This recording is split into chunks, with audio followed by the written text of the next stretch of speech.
We saw another executive order today, a revision to this previous executive order. There was an executive order on regulation as well, urging agencies to look at regulations that are in existence right now. What's the easiest way for him, the president, for the Republican lawmakers to do damage to the financial reforms that are in place right now? Is it through appropriations or is it more direct than that? The Republicans have already done damage to appropriations. The worst example of that is the Commodities Futures Trading Commission. The biggest mistake American public policy made in the 80s and 90s was not to deregulate, but to not regulate in the first place innovation. And financial derivatives are the best example of that.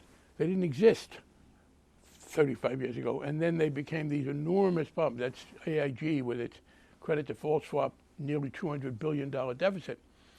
And that regulation of that enormously complex operation with theoretically hundreds of trillions at stake, one of the major regulators is the Commodity Futures Trading Commission.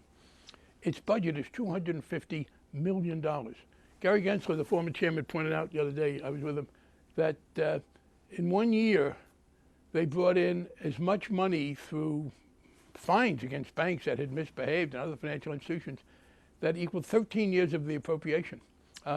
So yeah, they have used appropriations and then they complain that the regulations are coming out too slowly, but they've crippled them.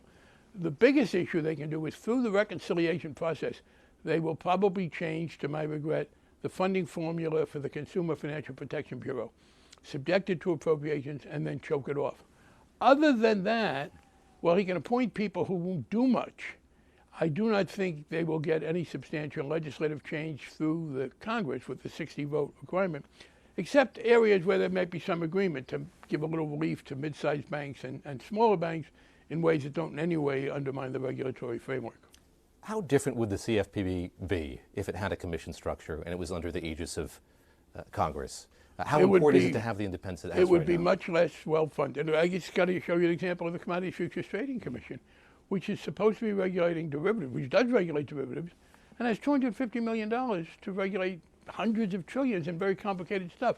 So clearly it would have much less money and be much less able to respond to complaints. As to a commission, it would be unable to function very well. Look at the other commissions. Part of the problem we now have, people understand that, is this terrible problem with the confirmation process. I don't think there's a commission out there that's got a full complement of people. And part of the problem, too, has been the Senate has changed its role. Traditionally, the president appointed the people to the commissions. And it's evolved so the Senate, through the confirmation process, now demands control over the commissions. The president gets to name the chair, but the other four members, they're typically five-member commissions, they really are the senator's picks, and it doesn't work well.